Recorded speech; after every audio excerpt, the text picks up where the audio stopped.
Hello everyone, Xeno What If here. Bring in part 7 of What If Class 1A were sent to Marvel Universe. Link down description of the fanfiction of this What If. Listen here YouTube. I do not own anything and this is not a scam. Several soldiers shot their powerful new weapons at Black Panther, but the Hero King proved agile enough to dodge each of the soldiers' shots, and as he approached them, he swiftly punched and kicked them, knocking them down in the process. One soldier tried to hit him from behind with the gutter of his weapon, but Black Panther quickly turned in with his claws, sliced the weapon into several pieces, leaving the soldier defenseless for a punch to the face. Captain Marvel went flying over the room dodging the soldiers' shots as she shot her own shots at them. Suddenly, a crane hook tried to grab her, but she managed to dodge it in time, discovering that a soldier was handling her. The soldier tried to hit her with the hook, but she simply grabbed the hook and with a yanked it off the crane before throwing it into the cabin. The soldier had to get out of the cab before it exploded when the hook impacted it. Several soldiers shot at Vision, but the artificial hero became intangible, allowing the shots to pass through him. When the shots stopped, Vision became tangible again and shot beams from the gem on his forehead to neutralize the soldiers' weapons before shooting them down with his bare hands. Some soldiers looked from side to side quickly, as if searching for something. Suddenly, one of them fell to the ground, as if he had been punched in the chin. Then another was pecked in the neck before something hit him, knocking him down in the process. So it went with the rest of the soldiers until there was only one left, who looked very nervous. The soldier was startled as Ant-Man and Wasp returned to their normal size in front of him. "Boo," said Ant-Man before punching the soldier in the face, knocking him down in the process. Kamala moved her body in such a way that she could dodge the soldiers' shots. "Embiggen," shouted Kamala, enlarging her hand and using it to take down the soldiers with a sweep. She then increased her size and began to stroll around the area while knocking down all the soldiers in her path. Izuku used his quirk to quickly dodge the shots. As he approached the soldiers shooting at him, he knocked them down with his powerful punches and kicks. Turning around, he saw a couple of soldiers preparing to shoot. Seeing that he wouldn't have time to get to them, he put pressure on his finger. "Delaware smash," shouted Izuku, launching a blast at them that managed to reach them in time and knock them down. Katsuki used his blasts to dodge the soldiers' shots by launching himself high into the air. Once there, he blasted the soldiers with a series of explosions in a bomber-like manner, knocking down all the soldiers present and causing some destruction in the room. After knocking down his opponents, Katsuki landed on the ground. "Ha, what a bunch of wimpy extras," said Katsuki. Shoto erected a wall of ice that protected him from enemy fire, but from the cracks in the wall, he knew it wouldn't last long, so he decided to go on the offensive. Sliding with his ice power, he slipped past the soldiers, creating a layer of ice on the ground that left them immobilized. Seeing the enemy helpless, Shoto threw several icicles that embedded themselves in the soldiers' weapons, rendering them useless in the process. Ochako used her quirk on herself to increase her mobility in order to dodge the soldiers' shots. After standing above them, she deactivated her quirk, thus landing between them and then knocked them down with her fighting techniques, even using her quirk on them to make it easier. Tenya used his quirk to increase his speed to dodge the shots, while using it to run circles around the soldiers, confusing them in the process, as they didn't know which side he would attack from or which direction to aim at. Before they knew it, Tenya stopped, quickly approached them and kicked them down. Suyu jumped from side to side to dodge the shots and, using a wall or a box as a support, she lunged towards the soldiers and knocked them down with a kick. One soldier tried to shoot her, but Suyu grabbed his weapon with her tongue and used said weapon as a bat to knock the soldier down. Even though Eijiro stiffened his body, he knew that he wouldn't be able to resist the soldiers' weapon shots, so he was dodging the shots while charging towards them, then punching them with punches that had increased in power due to his quirk. Momo rolled on the ground to dodge a soldier's shot. Using her quirk, she created a grenade that she threw towards the soldiers, but instead of an explosion, it generated a smoke screen that blinded the soldiers' sight. As the soldiers looked around, Momo took the opportunity to approach them and hit them with a pair of small sticks she generated from her body. She made a mental note to thank Black Widow for teaching her those moves. Kyoka connected her headphones to the speakers on her legs, sending out a sonic wave that made the soldiers scream in pain as they covered their ears. Unfortunately, she had to disable her attack when she saw out of the corner of her eye an incoming shot. Fortunately, she jumped back in time to dodge it, only to find herself surrounded by several soldiers pointing their guns at her. Connecting her headphones to the speakers in her gloves, Kyoka hit the ground, sending a wave that destroyed part of the ground, knocking the soldiers down in the process. Mina secreted acid into her feet, allowing her to skate across the ground in order to dodge the shots. Acting fast and swinging her hand, she threw acid droplets at the soldiers' weapons and melting them in the process, forcing the soldiers to drop their weapons in surprise. She was about to attack again, but stopped when she noticed a soldier standing next to him and pointing the weapon at her head. "Don't move or I'll blow your brains out," the soldier threatened. Despite the fear she felt from the situation, Mina acted quickly and managed to grab the tip of the gun, melting it afterwards with the acid secreted in her hands. The soldier dropped the weapon in surprise before taking a punch to the gut from the acid quirk user. Denki moved from side to side to dodge the soldier's shots. When he saw the right moment, he shot a lightning that streaked across a soldier's weapon, hitting him as well in the process. Smiling at his triumph, he set about doing the same process with the other soldiers. Soon after, however, he found himself surrounded by several soldiers. "Very well. If you're going to play hard, then so am I," said Denki before launching a massive electric shock that hit all the soldiers around him, knocking them down in the process. "Good job, young friend," said Vision landing next to him. Suddenly, Denki raised his head to reveal a goofy face and a drool running out of his mouth, leaving the artificial hero confused. "Ah, is something wrong with you? It's a side effect of your quirk." Vision turned his head to see Shoto approaching them. When he uses his quirk too much, he goes into that state. "Don't worry, it'll wear off in no time." "If you say so, but I'd better leave him in a safe place until the state wears off," said Vision, grabbing the electric quirk user and flying him away as Shoto returned to the fight. MODOK stood in midair contemplating the battle going on between the heroes and students against his soldiers. He thought that with the new advanced weapons he would have some advantage, but those meddlers proved skilled enough to prove otherwise, causing the big-headed villain to grit his teeth in frustration. Suddenly, "Hey, shithead!" a shout sounded from beside him and MODOK turned in time to see Katsuki dart towards him swiftly with the help of his hand blasts. "Die!" shouted Katsuki, hitting the villain with a blast that caused him to almost fall to the ground, but he managed to steady his chair in time to avoid the impact. "Ah, you damn brat, I'll teach you not to underestimate me," exclaimed MODOK before firing a beam from the gem in his diadem at the student who had to use a blast as momentum to get away from the impact zone. "And you don't underestimate me either," shouted Katsuki before using his blasts to launch himself towards the villain again, but this time, MODOK expected such a thing and took advantage of that to shoot another energy beam at him. Reacting quickly, Katsuki launched a blast forward with the intention of countering the beam and defending himself, which he barely managed to do, as the resulting blast sent him backwards. "Game over, brat," said MODOK preparing to shoot another beam. "Manchester Smash," heard MODOK before receiving a kick to the side of his head from Izuku so hard that it sent him crashing into a wall. "Are you okay, Kachan? What the hell are you doing here, Deku? I had it under control. Stay out of this," yelled Katsuki angrily at the interference of his childhood pal. MODOK stood up with a shout of rage before shooting the two students an energy beam. Before the beam hit them, Kamala rushed at them and pushed them away from the impact zone, and the three of them went behind a box to hide for the time being. "Guys, could you save the fights for later and focus on the fight now?" asked Kamala. "You stay out of it, you damn nerd," exclaimed Katsuki. "Excuse me?" asked Kamala, offended by the blast quirk user's insult. Suddenly, above them passed an energy beam courtesy of MODOK.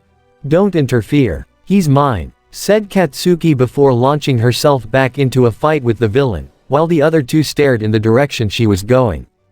"What's his problem?" asked Kamala. Sorry about him. Kachan is usually like that," said Izuku, apologizing for his childhood partner ex-friend. "Kachan?" asked Kamala, confused. "It's a nickname I gave him when we were kids," replied Izuku. That left the young Avenger a little more confused. If the two of them were friends enough to call each other nicknames, why did they seem like enemies? She wanted to ask about it, but she knew that this wasn't the right time to do so. So, putting that aside, both young people went to join the battle. "Stop hovering like a coward and come down here and fight like a man," shouted Katsuki at the big-headed villain. "With pleasure," said MODOK with an evil grin before launching himself like a missile towards the student. Katsuki prepared to hit him with a powerful blast, but shortly before MODOK reached him, the villain stopped and shot an energy beam at him. Luckily, Katsuki was expecting something like that, and before the beam hit him, he propelled himself into the air with the help of his quirk, passing over the villain and landing behind him. Before the villain could react, Katsuki hit him with a pair of blasts that pushed him forward, but the villain was able to stabilize himself before he hit the wall. "I have to admit, your power is quite interesting. When this is over, I'll be happy to study you to find out more about it," said MODOK. "I'm not your guinea pig, you bastard," exclaimed Katsuki. "We'll see about that," said MODOK as he prepared to shoot another energy beam. But suddenly, the villain suffered some sort of electric shock, and shortly after, vision was seen to emerge from him before becoming tangible, proving that he was the cause. "I'm sorry, but those children are under our supervision. We can't let you do whatever you want with them," said Vision. "Hey, I had it handled. Why are you getting into my fight?" asked Katsuki to the artificial hero. "Technically this is everyone's fight, not just yours," said Vision. "That's not what I meant," shouted Katsuki. "Ah," began MODOK as he recovered from the electric shock caused by the Avenger. "Damn you all. How dare you meddle in business with my vibranium?" exclaimed MODOK in great anger. "Your vibranium," said Black Panther before punching the villain's face so hard that he managed to knock him to the ground. Before he could get up, Black Panther put his foot down on him as the rest of the Avengers and students stood around him to corner him. "All that vibranium you stole from Wakanda, and now we will return it all to its rightful owner." "Your plans are over, villain," said Tenya. However, to everyone's surprise, MODOK began to laugh lightly, and then it turned into a guffaw. "What's so funny?" asked Kamala. "Huh, you really think those weapons were my plan?" asked MODOK. "What are you planning then?" asked Wasp. "Oh, now you'll see," said MODOK before using his powers to activate a large machine that stood in the room. The lights of the machine began to turn on as electric sparks flew across it. Such a sight was noticed by all present. "What have you done?" asked Black Panther, giving the villain a withering look. "Just something that will make you all pay for what you have done," said MODOK. Before anyone could say anything, Black Panther received a call, and the Hero King activated the call screen showing his sister. "Shuri, what's going on?" asked Black Panther. "Brother, began Shuri. "It's terrible," shouted May, peering into the screen, causing Shuri to grimace in pain due to the student's near scream. "A group of huge asteroids is heading straight for Wakanda." Both the Avengers and the students were horrified at the revelation. "That's right. That device is used to attract large rocks from space. Once they crash, they'll turn Wakanda into a pile of rubble, and we'll pull the vibranium out of that rubble," said MODOK with a crazed grin before laughing like a madman. His laughter stopped when Captain Marvel punched him hard enough to knock him out. After taking the villain down, the Avengers and students approached a system of screens through which they could see 3 huge asteroids heading toward Wakanda. "Shuri, can the shields contain those asteroids?" asked Black Panther. "If I focus the shields, energy on the impact zone, I may be able to resist them, but they are too large and their debris may impact the surrounding area," said Shuri. "What are we going to do?" asked Ochako, panicking. "You won't do anything. I'll take care of those asteroids," said Captain Marvel as she walked a bit away from them. "No offense, but, are you out of your mind? Each one of those asteroids is the size of a mountain. How will you be able to deal with it?" asked Eijiro. "By simply destroying them," said Captain Marvel, launching herself like a missile upwards, tearing a hole in the ceiling of the room as she stepped outside. "Will she be okay?" asked Mina with slight concern. "Don't worry, she's tougher than she looks," said Kamala with confidence in her. "In the meantime, you might want to see the result of her actions," said Vision, causing the others to focus their attention on the screen through which the asteroids were visible, but a small object, that would be Captain Marvel, was also visible, flying at full speed towards them. Captain Marvel was flying like a missile directly towards the asteroids. Much to the surprise of the students, the Avenger flew into the asteroid and came out the other side, breaking the asteroid into pieces. Then, she flew back to do the same on the larger chunks while shooting beams from her hands at other chunks until she left chunks small enough for Wakanda's shield to withstand. As the adult Avengers watched the events in seriousness and Kamala in awe, the students stood watching in amazement and disbelief. Even Shoto was shocked at what he was seeing. "You unbelievable, she's destroying those asteroids like it's nothing," said Tenya in shock. "It's as strong as All Might. Maybe even stronger," said Izuku impressed and in shock. "I told you she was impressive," said Kamala. "You're telling me. I think she's becoming my favorite heroine," said Momo. Meanwhile, Captain Marvel had done the same with the other 2 remaining asteroids until she turned the 3 huge asteroids into a pile of small rocks, managing to save all of Wakanda.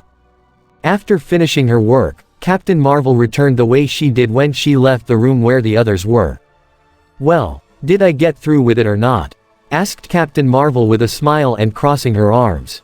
In the next instant, the students gathered around her. "That was awesome," exclaimed Ochako. "That was the manliest thing I've ever seen," said Eijiro. "You truly are amazing," said Tsuyu. "Can I have your autograph?" asked Izuku with so much excitement that he didn't think about what he said. Haha. Okay, guys, calm down. This victory wasn't just mine," said Captain Marvel. "She's right," began Black Panther as he approached them with the rest of the Avengers. "This victory is thanks to all of us.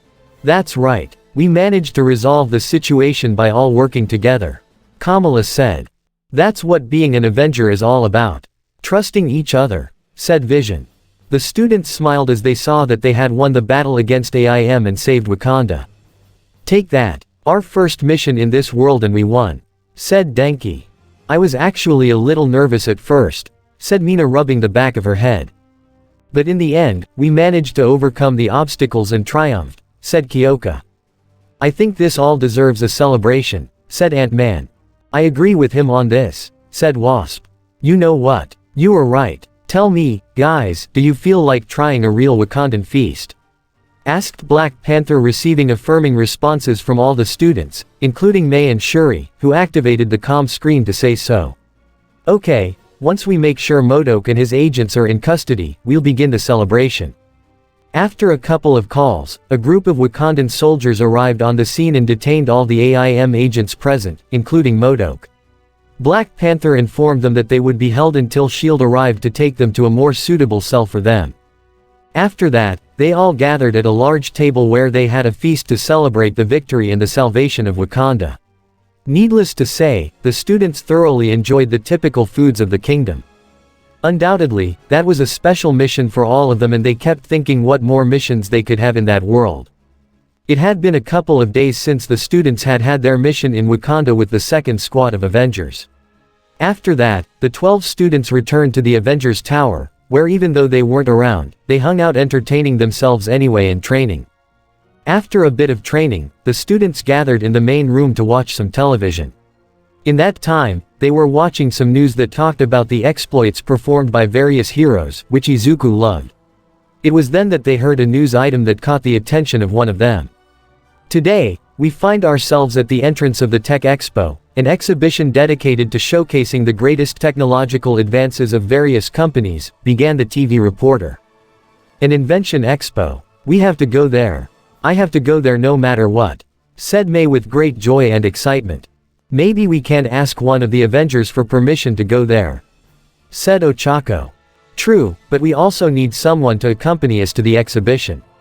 We are in a different world than ours and, per Director Fury's request, we must be under some adult supervision," said Tenya.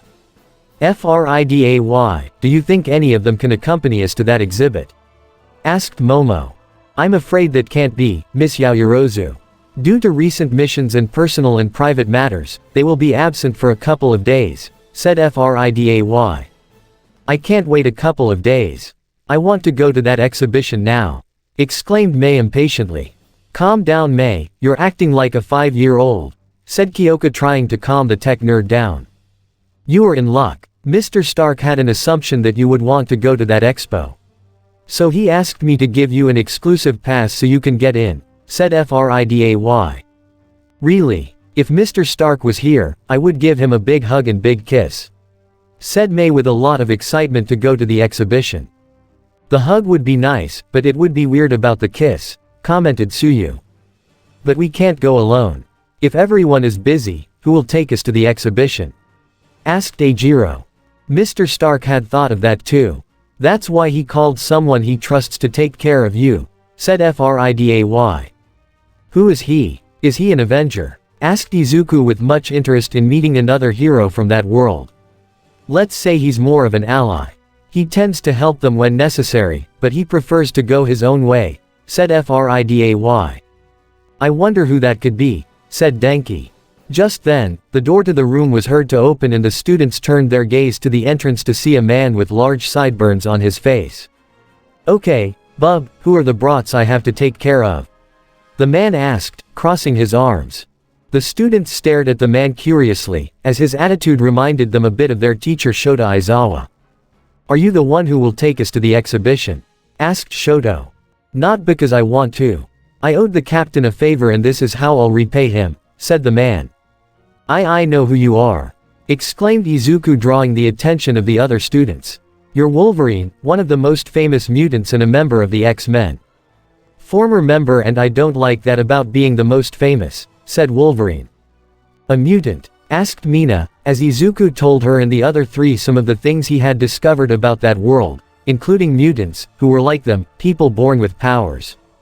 Yes, and now we can go to that exhibit.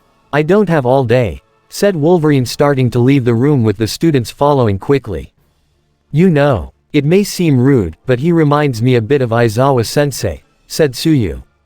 You're telling me, all he lacks is a sleep-deprived face and crawling into a sleeping bag, said Denki along with a small laugh. I don't like him, muttered Katsuki. The students followed the mutant to the outside of the building, where he led them to a small bus where everyone would fit. Once everyone was inside and settled, Wolverine started the vehicle and set course for the exhibit. Half an hour had passed since the trip to the exhibition began. During the trip, the students started talking to each other, while May did her best to restrain herself at the idea of going to an exhibition where she would see the best inventions of that world, and Wolverine spent the whole time in silence while driving the vehicle. Then, Izuku, feeling curious about the mutant hero, decided to ask a little question. Excuse me, Mr. Wolverine, began Izuku. Just Wolverine, corrected Wolverine. Yes, if it's not too much trouble, is it true what I read on the internet about you? Asked Izuku. There's a lot of stuff about me on the internet. Which one exactly do you mean? Asked Wolverine. That you are older than you look, said Izuku. Izuku, you shouldn't ask such personal questions, said Tenya, scolding his friend. Don't worry, I get that comment more times than you think, said Wolverine. Really? So how old are you? Asked Shoto. I've long since lost count, but I'd say I'm over 200 years old, said Wolverine, leaving the students in shock at that revelation. 200 years old, exclaimed Ochako from surprise. Unbelievable. You must be the oldest hero in the world, said Eijiro in surprise. Yeah, you could say that, said Wolverine as if it wasn't a big deal. The students were amazed. A hero who has been living for over 200 years. Surely he must have lived through many things and met many people. Such a thing would be something non-existent or even a dream in their world, a world full of heroes and villains. Is the fact that he lives so many years due to his powers? Asked Izuku, wanting to know more about the world's oldest hero. More or less. Part of my powers consists of a healing factor that makes almost all my wounds heal instantly. That makes me age slower than others, explained Wolverine. A part. Is it that you have another power? Asked Denki. Instead of speaking, Wolverine showed them his right fist and, to the students' shock, 3 sharp, metallic claws emerged from the gap between the knuckles. Wow, that's impressive, said Izuku, excited to learn more about the mutant hero. These claws, like my entire skeleton, is made of an element called adamantium, one of the hardest metals in the world, explained Wolverine as he retracted his claws and placed his hand on the steering wheel. Of course, he made sure not to tell them, for the moment, the truth about his metal claws.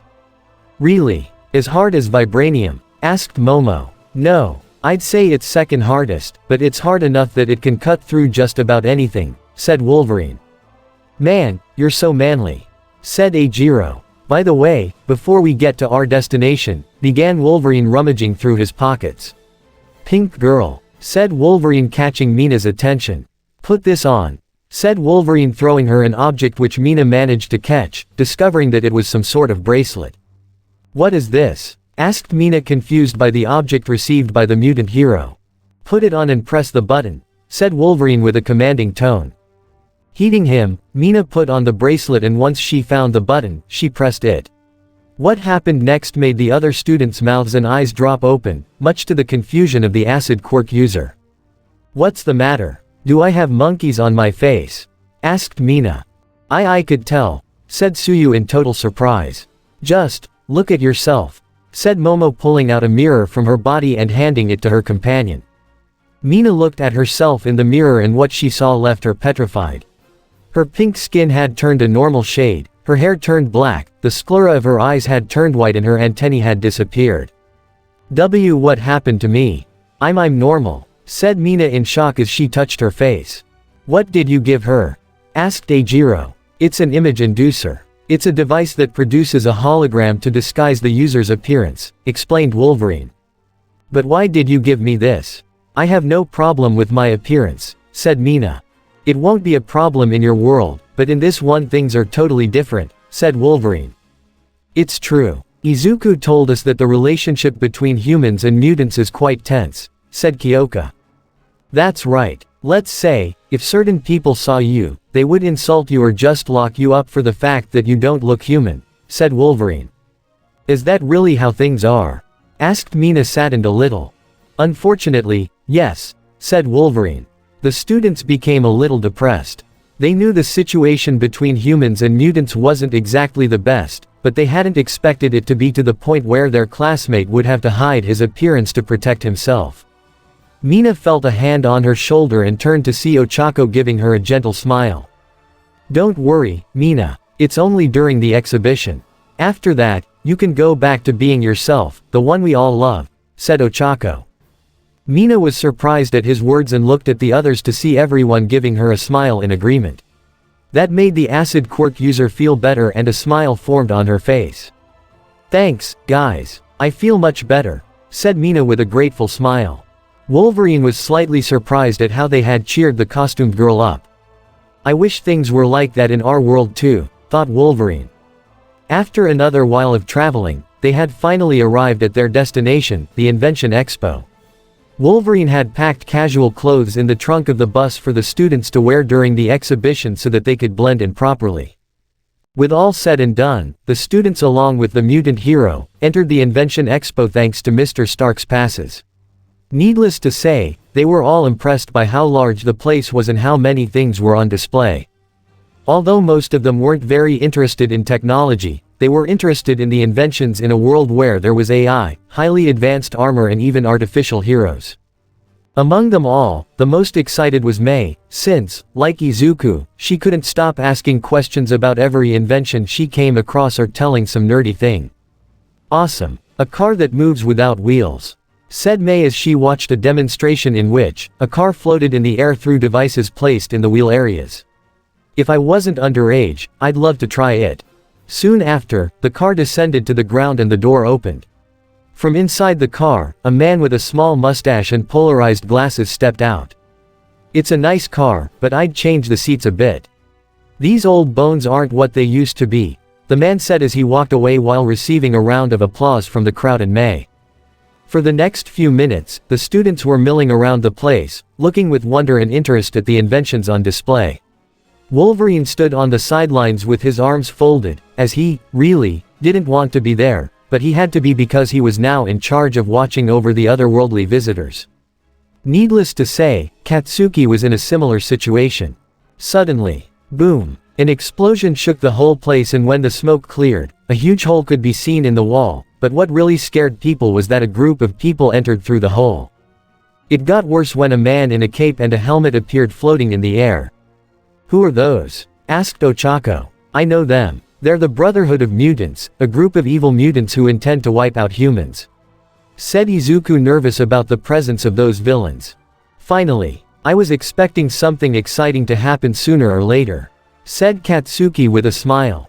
I wouldn't take this as a joke if I were you, said Wolverine, approaching them with his suit on. These guys may be tougher than you think. Still, we can't stand still while people are in danger, said Shoto. As much as he didn't like to see children involved, he had to admit that these kids reminded him a bit of a certain group of young mutants. All right, but get your suits on. This is going to be a hard-fought battle, said Wolverine, receiving a nod from the students before they went to a safe place to put on their hero suits. Citizens, no matter how many advanced things you humans invent, you can never surpass us, the Brotherhood of Mutants, in power. And we're going to show you that right now, said the man in the helmet, extending his hand forward, acting as a signal for the rest of the villains to launch their attack. And this is the end of part 7 of this What If. Do not forget to